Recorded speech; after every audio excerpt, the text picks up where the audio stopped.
These are the Sandpaper Numbers. And Elena, they are very old. They're my extra set that we keep down here. Elena, I'd like to introduce the Sandpaper Numbers to you, so if you'd come with me and wash your hands, we can get started. So there actually are 10. The 10th one is 0. So when you initially present this, you focus on numbers 1 through 9, and then you'll introduce 0 when they're ready for it. Some kids are actually ready for 0 before they get through 9, and that's okay, but 0 is a concept all on its own, so we have a couple activities we'll introduce to talk about number 0. So a lot of this is going to sound repetitive. I guess I thought it would be 1 through 5 like the other materials. We focus primarily on 1 through 5, but the full curriculum goes through 10. Okay. So it opens it up to where if you have students who are ready, so just like that chart, we started with 1 through 5, but then I had a chart for 10 in case you had a child who's ready. We only put out 1 through 5, but then once a child like really likes it, we put out the other ones. All right.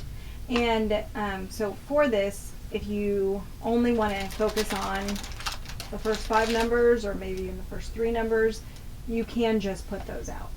I have the full set here, but if you really don't want the kids working with the materials higher than that, you can put the rest of them away, or you can just put these on a tray by themselves. Whatever works best.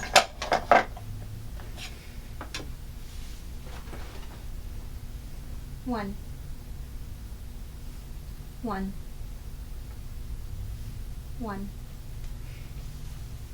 Can you trace the 1? 1. Okay. Can you trace it again? 1.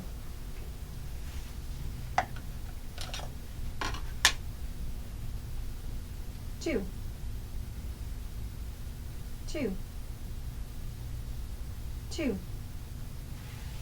Can you trace the 2? 2. Can you trace it again? 2. 1. 1. 2. 2.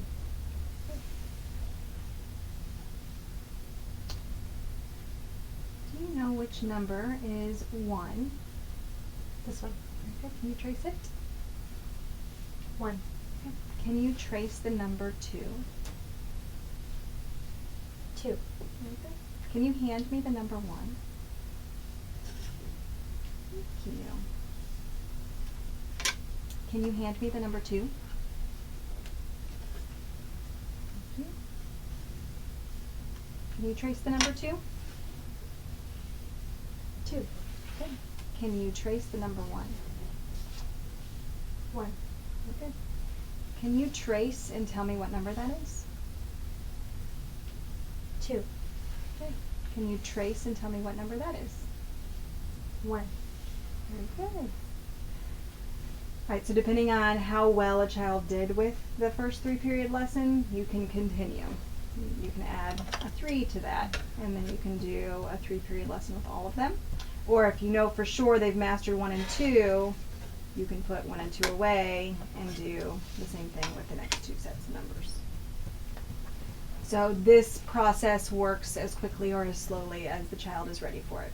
So always start with 1 and then gradually increase the number that you go up to. And if they've had a lot of success with 1 and 2, but you feel like they're kind of getting squirrely, don't try to continue the lesson because you feel like they're ready for the concept, because sitting still for these types of activities can be very consuming in the mind, and so it's good to take a break and let them go work on something else for a little while. That was really helpful because I had no idea it was that involved. Yeah, you're just like, let's trace them. But yeah, it's a 3 period lesson when you're introducing the numerals. All right, so we talked about all the activities leading up to this point are quantity focused. Now some of them have numerals in there, but none of them are reliant on them knowing what the numerals are. It's more so about quantity and just basic counting concepts. This is the first time that the focus of the activity is on the written numeral. Any questions? Very good. So that's why they go up to 9, because they might not get there or they might get there. Okay. Oh. Sure. Okay. Yeah, so you can use it to test more than anything. I would encourage them, the way that I did the third period, is to trace and say. So I would have them trace it before saying the number. Does anybody know why the sandpaper numbers are so helpful in learning numbers? What is it about them being sandpaper that would be beneficial? The texture. The texture. So Appeals to how? their sensory side. Yes. So it adds a sense to their recollection. The more senses you can incorporate in learning a concept, like a number, the easier it will be to recall. That's another reason when you have them say it, sometimes looking at it, they might kind of have an idea of what the number is or recognize that it's a number, but the sensation of retracing it can help them remember the name of the number as well. So that sensorial input will help recall information. We have a student that refuses to touch the sandpaper letters. Is there like another? Said that. Is there like another way, like another sensorial thing to do? Is it the First? texture you think they don't like? She won't. Yeah, so we have, I have insets that I'm going to show you guys here in just a Okay. minute. Another thing you can do, Almost the same activity. yeah, it's very Yeah. similar. It's just a different sense, Yeah. sensation. It's not really a different sense, sensation.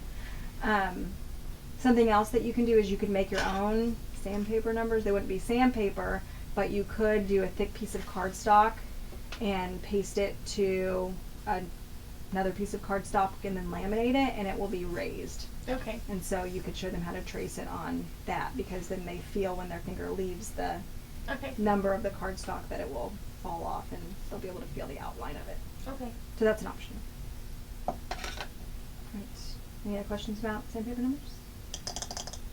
Cool. Oh, you can use these to work on ordering the numbers as well. So when they recognize the numerals, then they can place the numbers in order from 1 to 9, or in order of however high they've gotten. And then you can also introduce how to trace this. This has specifically sand on here, but with younger kids, I like to use shaving cream. So you can do shaving cream on the table, and then you can actually have them practice tracing the letters in the shaving cream on the table.